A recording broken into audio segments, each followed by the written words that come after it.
ನಾನೇ ಸಿಎಂ ಅನ್ನೋ talk fight ಮಧ್ಯೆ ಕಾಂಗ್ರೆಸ್ನಲ್ಲಿ ಹೊಸ ಗೇಮ್ ಶುರುವಾಗಿದೆ. ಒಬ್ಬ ಶಾಸಕರ ಮಾತು 10 ಸಚಿವರ ಎದೆಯಲ್ಲಿ ಢವಢವ ಹೆಚ್ಚುವಂತೆ ಮಾಡಿದೆಯಂತೆ. ಯಾಕೆ ಒಬ್ಬ ಶಾಸಕರ ಮಾತು ಇಷ್ಟೆಲ್ಲ ಅವಾಂತರಕ್ಕೆ ಕಾರಣವಾಗ್ತಾ ಇದೆ? ರಿಪೋರ್ಟ್ ನೋಡಿ.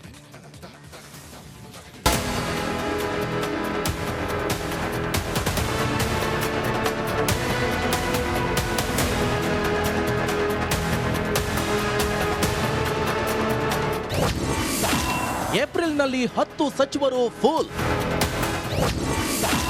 ರಾಜ್ಯದಲ್ಲಿ ಸಂಪುಟ ಸರ್ಜರಿ ಗುಲ್. ರಾಜ್ಯದಲ್ಲಿ ಸಂಪುಟ ಪುನರಚನೆ ಗ್ಯಾರಂಟಿ ಅನ್ನೋ ಸುದ್ದಿ ಗುಲ್ಲೆಬ್ಬಿಸಿದೆ. ಏಪ್ರಿಲ್ ತಿಂಗಳಿನಲ್ಲೇ ಇದಕ್ಕೆಲ್ಲ ಮುಹೂರ್ತ ಫಿಕ್ಸ್ ಎನ್ನಲಾಗ್ತಿದೆ. ಈ ಬಾರಿ ಬರೋಬ್ಬರಿ 10 ಸಚಿವರಿಗೆ ಗೇಟ್ ಪಾಸ್ ಕೊಡುವ ಸುಳಿವು ಸಿಕ್ಕಿದೆ. ಏಪ್ರಿಲ್ ತಿಂಗಳಿನಲ್ಲೇ ಸಂಪುಟ ಪುನರಚನೆ ಗ್ಯಾರಂಟಿ ಅನ್ನೋ ಬಾಂಬ್ ಬ್ಲಾಸ್ಟ್ ಆಗಿದೆ. ಇಂಥದ್ದೊಂದು ಸುಳಿವು ಕೊಟ್ಟಿದ್ದು ಬೇರ್ಯಾರೂ ಅಲ್ಲ, ಕಾಂಗ್ರೆಸ್ ಶಾಸಕ ನಾರಾಯಣಸ್ವಾಮಿ. ನನ್ನ ಪ್ರಕಾರ ಒಂದು 10 ಜನ ಕೈ ಬಿಟ್ಟರೆ ಒಳ್ಳೆಯದೇ. ಯಾಕಂದರೆ ರಾಜ್ಯದ ಹಿತದೃಷ್ಟಿಯಿಂದ ಮತ್ತು ಪಕ್ಷದ ದೃಷ್ಟಿಯಿಂದ 10 ಜನ ಬಿಟ್ಟು ಹೊಸಬರಿಗೆ ಅವಕಾಶ ಮಾಡಿಕೊಟ್ರೆ ಹೆಚ್ಚು ಕೆಲಸ ಮಾಡಲಿಕ್ಕೆ, ಪಕ್ಷದ ಸಂಘಟನೆ ಮಾಡಲಿಕ್ಕೆ ಅನುಕೂಲ ಆಗ್ತದೆ ಅಂತ ನನ್ನ ಭಾವನೆ. ರಾಜ್ಯದಲ್ಲಿ ಕೆಲವು ಸಚಿವರು ಯಾರ ಸಮಸ್ಯೆಗೂ ಸ್ಪಂದಿಸುತ್ತಿಲ್ವಂತೆ. ಸಾಮಾನ್ಯರನ್ನ ಬಿಟ್ಟಾಕಿ ಶಾಸಕರ ಅಳಲನ್ನೇ ಸಚಿವರು ಆಲಿಸ್ತಿಲ್ವಂತೆ. ಇನ್ನು ಕೆಲವು ಸಚಿವರಿಗೆ ಶಾಸಕರು ಯಾರು ಅಂತಲೇ ಗೊತ್ತಿಲ್ಲ. ಹೀಗಾಗಿ ಅಂತ 10 ಸಚಿವರಿಗೆ ಸಂಪುಟದಿಂದ ಕೈ ಬಿಡುವ ಸಾಧ್ಯತೆ ಇದೆ ಅಂತ ನಾರಾಯಣಸ್ವಾಮಿ ಹೇಳಿದ್ದಾರೆ. ಕೆಲವು ಸಚಿವರಂತೂ ಶಾಸಕರ ಹೆಸರೇ ಗೊತ್ತಿಲ್ಲ ಅವರಿಗೆ. ನಮ್ಮಷ್ಟು ಸೀನಿಯರ್ ಶಾಸಕರ ಹೆಸರುಗಳೇ ಗೊತ್ತಿಲ್ಲ ಅವರಿಗೆ. ಬಹಳಷ್ಟು ಸಚಿವರು ಅವರದೇ ಧೋರಣೆಯಲ್ಲಿ ಮುಳುಗೋಗಿದ್ದಾರೆ. ಆದರೆ ಅವರಿಗೆ ಇನ್ನೂ ಕೂಡ ಜನಸಾಮಾನ್ಯರ ಬಗ್ಗೆ ಮತ್ತು ಶಾಸಕರ ಬಗ್ಗೆ ಆಗುವ ತಿಳ್ಕೊಳ್ಳುವಂಥ ಜವಾಬ್ದಾರಿ ಬೇಕು ಅಂತ ನಾನಾದರೂ ಬಯಸ್ತೀನಿ. ನಾನು ಸಚಿವ ಸ್ಥಾನದ ಪ್ರಬಲ ಆಕಾಂಕ್ಷಿ.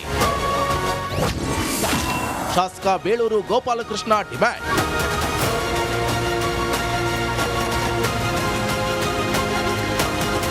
ಖಂಡಿತ ಸರ್, ನಾನು ಒಬ್ಬ ದೊಡ್ಡ ಆಕಾಂಕ್ಷಿನೇ ಇದ್ದೇನೆ. 3 ಬಾರಿ ಶಾಸಕನಾಗಿದ್ದೇನೆ. ಬಂಗಾರಪ್ಪನವ್ರ ಗರಡಿಯಲ್ಲಿ ಬಂದಿದ್ದೇನೆ.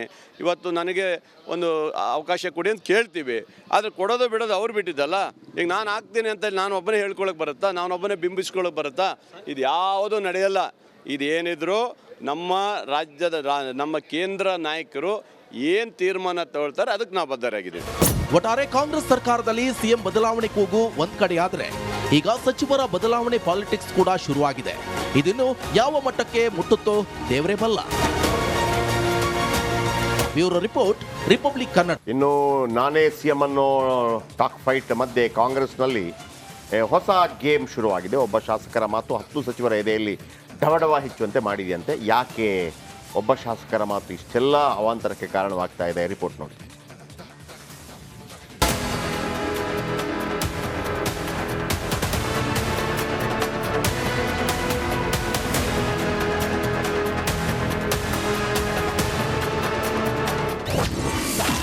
ಏಪ್ರಿಲ್ನಲ್ಲಿ 10 ಸಚಿವರು ಫುಲ್. ರಾಜ್ಯದಲ್ಲಿ ಸಂಪುಟ ಸರ್ಜರಿ ಗುಲ್. ರಾಜ್ಯದಲ್ಲಿ ಸಂಪುಟ ಪುನರಚನೆ ಗ್ಯಾರಂಟಿ ಅನ್ನೋ ಸುದ್ದಿ ಗುಲ್ಲೆಬ್ಬಿಸಿದೆ. ಏಪ್ರಿಲ್ ತಿಂಗಳಿನಲ್ಲೇ ಇದಕ್ಕೆಲ್ಲ ಮುಹೂರ್ತ ಫಿಕ್ಸ್ ಎನ್ನಲಾಗ್ತಿದೆ.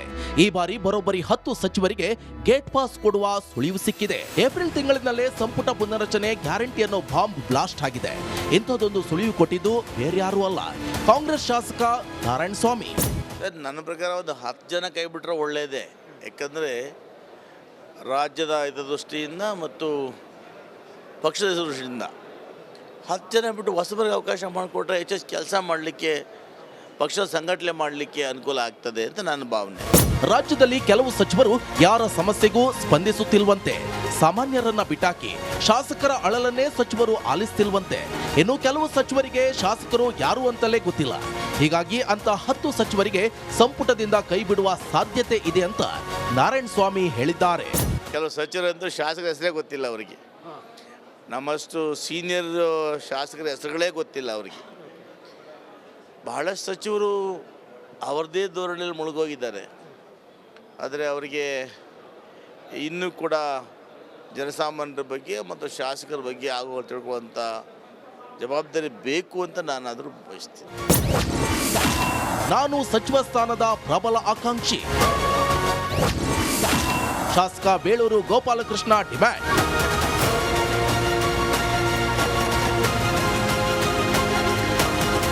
ಖಂಡಿತ ಸರ್, ನಾನು ಒಬ್ಬ ದೊಡ್ಡ ಆಕಾಂಕ್ಷಿನೇ ಇದ್ದೇನೆ. 3 ಬಾರಿ ಶಾಸಕನಾಗಿದ್ದೇನೆ. ಬಂಗಾರಪ್ಪನವ್ರ ಗರಡಿಯಲ್ಲಿ ಬಂದಿದ್ದೇನೆ. ಇವತ್ತು ನನಗೆ ಒಂದು ಅವಕಾಶ ಕೊಡಿ ಅಂತ ಕೇಳ್ತೀವಿ. ಆದರೆ ಕೊಡೋದು ಬಿಡೋದು ಅವ್ರು ಬಿಟ್ಟಿದ್ದಲ್ಲ. ಈಗ ನಾನು ಆಗ್ತೀನಿ ಅಂತ ನಾನು ಒಬ್ಬನೇ ಹೇಳ್ಕೊಳಕ್ಕೆ ಬರುತ್ತಾ? ನಾನೊಬ್ಬನೇ ಬಿಂಬಿಸ್ಕೊಳಕ್ಕೆ ಬರುತ್ತಾ? ಇದು ಯಾವುದೂ ನಡೆಯಲ್ಲ.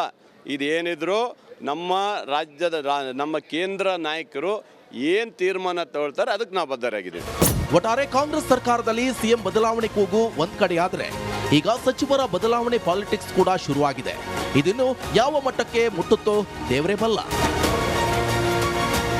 Bureau report, republic Kannada. ಇನ್ನು ನಾನೇ ಸಿಎಂ ಅನ್ನೋ ಟಾಕ್ ಫೈಟ್ ಮಧ್ಯೆ ಕಾಂಗ್ರೆಸ್ನಲ್ಲಿ ಹೊಸ ಗೇಮ್ ಶುರುವಾಗಿದೆ. ಒಬ್ಬ ಶಾಸಕರ ಮಾತು 10 ಸಚಿವರ ಎದೆಯಲ್ಲಿ ಢವಢವ ಹೆಚ್ಚುವಂತೆ ಮಾಡಿದೆಯಂತೆ. ಯಾಕೆ ಒಬ್ಬ ಶಾಸಕರ ಮಾತು ಇಷ್ಟೆಲ್ಲ ಅವಾಂತರಕ್ಕೆ ಕಾರಣವಾಗ್ತಾ ಇದೆ? ರಿಪೋರ್ಟ್ ನೋಡಿ.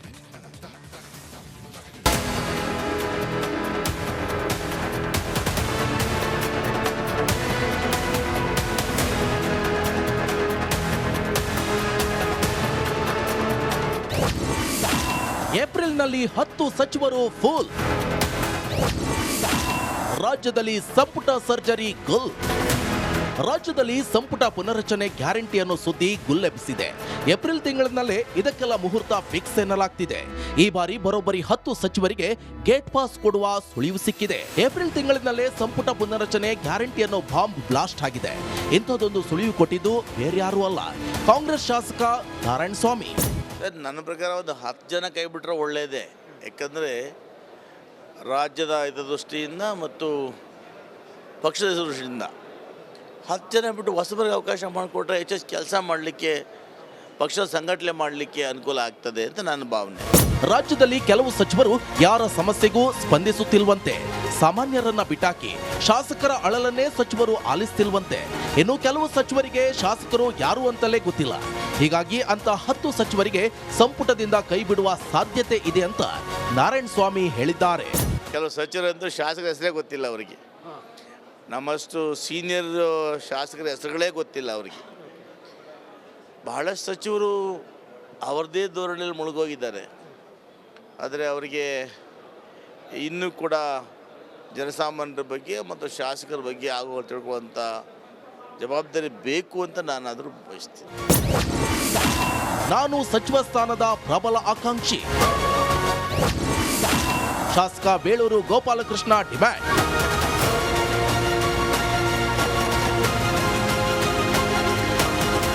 ಖಂಡಿತ ಸರ್, ನಾನು ಒಬ್ಬ ದೊಡ್ಡ ಆಕಾಂಕ್ಷಿನೇ ಇದ್ದೇನೆ. 3 ಬಾರಿ ಶಾಸಕನಾಗಿದ್ದೇನೆ. ಬಂಗಾರಪ್ಪನವ್ರ ಗರಡಿಯಲ್ಲಿ ಬಂದಿದ್ದೇನೆ.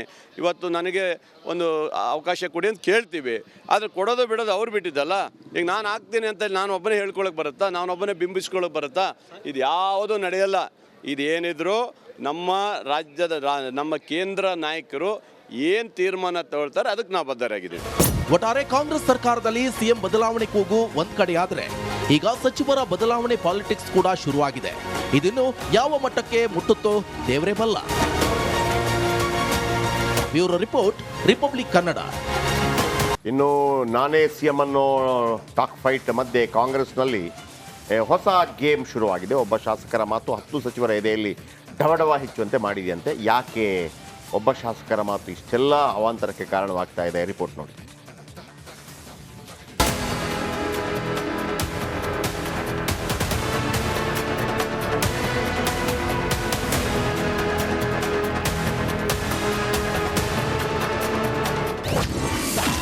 ಏಪ್ರಿಲ್ನಲ್ಲಿ 10 ಸಚಿವರು ಫುಲ್. ರಾಜ್ಯದಲ್ಲಿ ಸಂಪುಟ ಸರ್ಜರಿ ಗುಲ್. ರಾಜ್ಯದಲ್ಲಿ ಸಂಪುಟ ಪುನರಚನೆ ಗ್ಯಾರಂಟಿ ಅನ್ನೋ ಸುದ್ದಿ ಗುಲ್ಲೆಬ್ಬಿಸಿದೆ. ಏಪ್ರಿಲ್ ತಿಂಗಳಿನಲ್ಲೇ ಇದಕ್ಕೆಲ್ಲ ಮುಹೂರ್ತ ಫಿಕ್ಸ್ ಎನ್ನಲಾಗ್ತಿದೆ. ಈ ಬಾರಿ ಬರೋಬ್ಬರಿ 10 ಸಚಿವರಿಗೆ ಗೇಟ್ ಪಾಸ್ ಕೊಡುವ ಸುಳಿವು ಸಿಕ್ಕಿದೆ. ಏಪ್ರಿಲ್ ತಿಂಗಳಿನಲ್ಲೇ ಸಂಪುಟ ಪುನರಚನೆ ಗ್ಯಾರಂಟಿ ಅನ್ನೋ ಬಾಂಬ್ ಬ್ಲಾಸ್ಟ್ ಆಗಿದೆ. ಇಂಥದ್ದೊಂದು ಸುಳಿವು ಕೊಟ್ಟಿದ್ದು ಬೇರ್ಯಾರೂ ಅಲ್ಲ, ಕಾಂಗ್ರೆಸ್ ಶಾಸಕ ನಾರಾಯಣ ಸ್ವಾಮಿ. ನನ್ನ ಪ್ರಕಾರ ಒಂದು 10 ಜನ ಕೈ ಬಿಟ್ಟರೆ ಒಳ್ಳೆಯದೇ. ಯಾಕಂದರೆ ರಾಜ್ಯದ ಹಿತದೃಷ್ಟಿಯಿಂದ ಮತ್ತು ಪಕ್ಷದ ದೃಷ್ಟಿಯಿಂದ 10 ಜನ ಬಿಟ್ಟು ಹೊಸಬರಿಗೆ ಅವಕಾಶ ಮಾಡಿಕೊಟ್ರೆ ಹೆಚ್ಚು ಕೆಲಸ ಮಾಡಲಿಕ್ಕೆ, ಪಕ್ಷದ ಸಂಘಟನೆ ಮಾಡಲಿಕ್ಕೆ ಅನುಕೂಲ ಆಗ್ತದೆ ಅಂತ ನನ್ನ ಭಾವನೆ. ರಾಜ್ಯದಲ್ಲಿ ಕೆಲವು ಸಚಿವರು ಯಾರ ಸಮಸ್ಯೆಗೂ ಸ್ಪಂದಿಸುತ್ತಿಲ್ವಂತೆ. ಸಾಮಾನ್ಯರನ್ನ ಬಿಟ್ಟಾಕಿ ಶಾಸಕರ ಅಳಲನ್ನೇ ಸಚಿವರು ಆಲಿಸ್ತಿಲ್ವಂತೆ. ಇನ್ನು ಕೆಲವು ಸಚಿವರಿಗೆ ಶಾಸಕರು ಯಾರು ಅಂತಲೇ ಗೊತ್ತಿಲ್ಲ. ಹೀಗಾಗಿ ಅಂತ 10 ಸಚಿವರಿಗೆ ಸಂಪುಟದಿಂದ ಕೈ ಬಿಡುವ ಸಾಧ್ಯತೆ ಇದೆ ಅಂತ ನಾರಾಯಣ ಸ್ವಾಮಿ ಹೇಳಿದ್ದಾರೆ.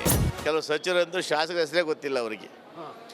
ನಮ್ಮಷ್ಟು ಸೀನಿಯರ್ ಶಾಸಕರ ಹೆಸರುಗಳೇ ಗೊತ್ತಿಲ್ಲ ಅವರಿಗೆ. ಬಹಳಷ್ಟು ಸಚಿವರು ಅವ್ರದ್ದೇ ಧೋರಣೆಯಲ್ಲಿ ಮುಳುಗೋಗಿದ್ದಾರೆ. ಆದರೆ ಅವರಿಗೆ ಇನ್ನೂ ಕೂಡ ಜನಸಾಮಾನ್ಯರ ಬಗ್ಗೆ ಮತ್ತು ಶಾಸಕರ ಬಗ್ಗೆ ಆಗುವ ತಿಳ್ಕೊಳ್ಳುವಂಥ ಜವಾಬ್ದಾರಿ ಬೇಕು ಅಂತ ನಾನಾದರೂ ಬಯಸ್ತೀನಿ. ನಾನು ಸಚಿವ ಸ್ಥಾನದ ಪ್ರಬಲ ಆಕಾಂಕ್ಷಿ. ಶಾಸಕ ಬೇಳೂರು ಗೋಪಾಲಕೃಷ್ಣ ಡಿಮ್ಯಾಂಡ್.